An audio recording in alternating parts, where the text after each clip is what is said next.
Alhamdulillah kita masih bisa bertemu kembali. Masih di channel Inilah Hidup.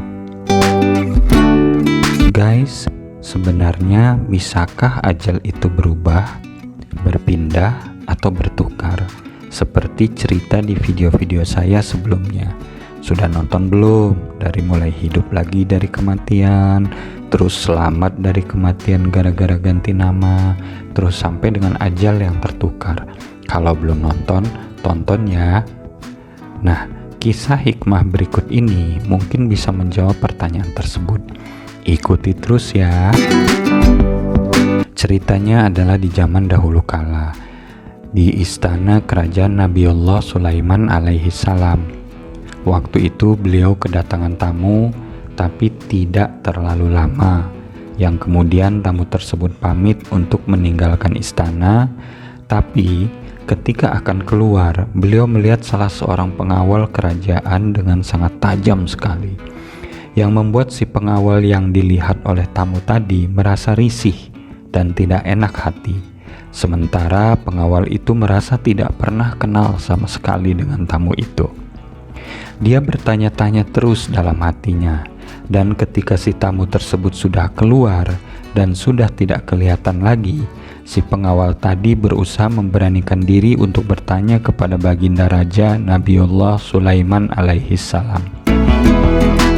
"Mohon ampun Tuanku Raja, bolehkah aku bertanya padamu?" "Ya, ada apa wahai pengawal?" jawab sang nabi. "Kalau boleh tahu, siapakah tamu tuan yang tadi datang menemui tuan?" Nabiullah Sulaiman malah balik bertanya, "Memangnya kenapa? Apa kamu mengenalnya?" "Tidak tuanku, justru itu makanya saya bertanya pada tuanku.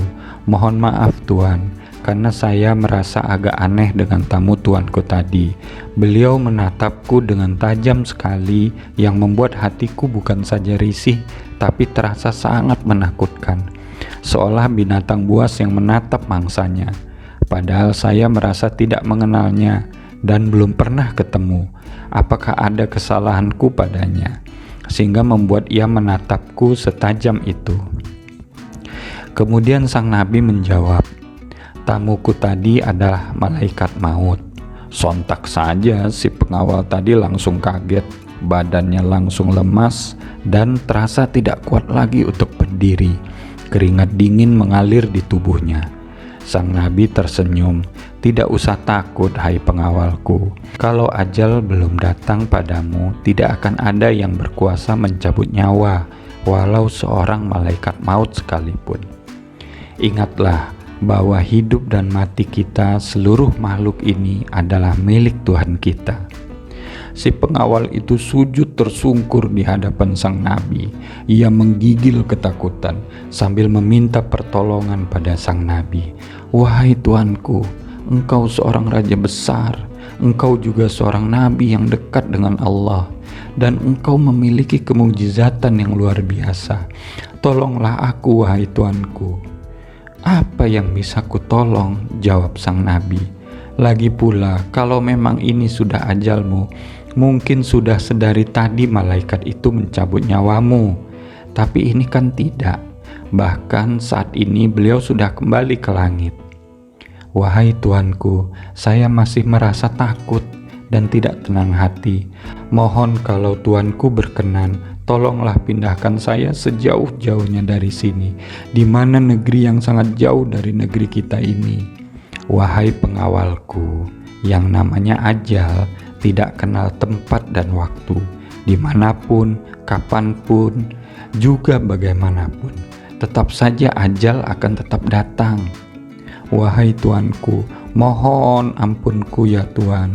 Bukan maksud saya memaksa dan tidak mau mendengarkan yang engkau sampaikan. Tapi mohonlah pindahkan aku.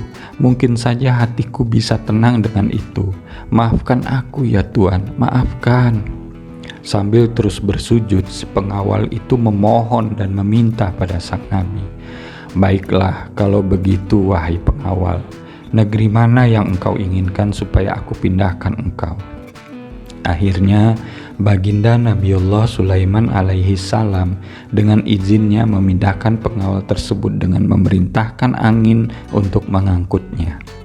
Dan dalam sekejap pindahlah si pengawal itu ke negeri jauh dari negerinya sesuai permintaannya, yaitu India. Tidak berapa lama tamu sang nabi tadi, yaitu malaikat maut, datang lagi ke istana untuk menemui Nabi Sulaiman alaihi salam.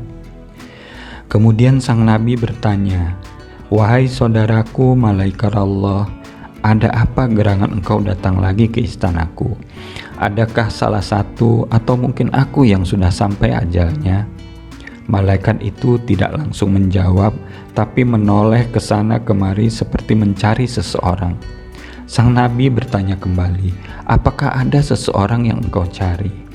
"Maaf wahai Nabi Allah," jawabnya. "Sebenarnya ada sesuatu yang aneh bagiku, dan ini jarang terjadi." "Apakah itu ya saudaraku?" kata sang nabi lagi. "Tadi sewaktu aku kesini untuk mampir dan menyampaikan salam padamu, aku juga sedang membawa tugas akan mencabut nyawa seseorang, yaitu pengawalmu. Tapi yang membuatku aneh, dalam perintah itu aku diperintahkan untuk mencabut nyawa pengawalmu itu bukan di sini. Tapi tadi pertama sewaktu aku kesini, si pengawal itu ada di sini. Makanya aku benar-benar memperhatikan si pengawal itu dengan tajam. Benarkah orang ini yang akan aku cabut nyawanya? Sedangkan dalam perintah Allah tersebut sangat benar orang itu, tapi bukan di sini." Aku kembali lagi ke langit untuk memastikan perintah Allah tersebut, tapi tidak ada yang salah. Perintah itu jelas memerintahkanku mencabut nyawa pengawal itu di suatu negeri yang jauh dari sini. Kalau boleh tahu, di manakah negeri itu wahai malaikat Allah? "Di India wahai Nabiullah," jawab malaikat maut itu.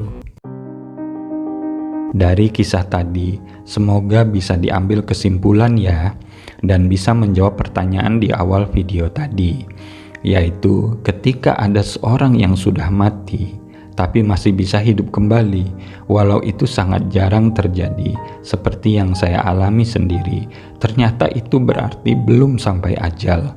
Apapun ceritanya, begitu juga cerita lain yang sudah saya ceritakan di konten-konten sebelumnya. Itu semua adalah sebuah skenario dari Tuhan, yang intinya ajal belum sampai. Tapi ketika ajal sudah sampai, tidak akan ada alasan apapun, maka pasti terjadi. Semoga bisa dipahami dan bermanfaat sebagai pengingat juga hikmah untuk kita semua. Terima kasih dan wassalam.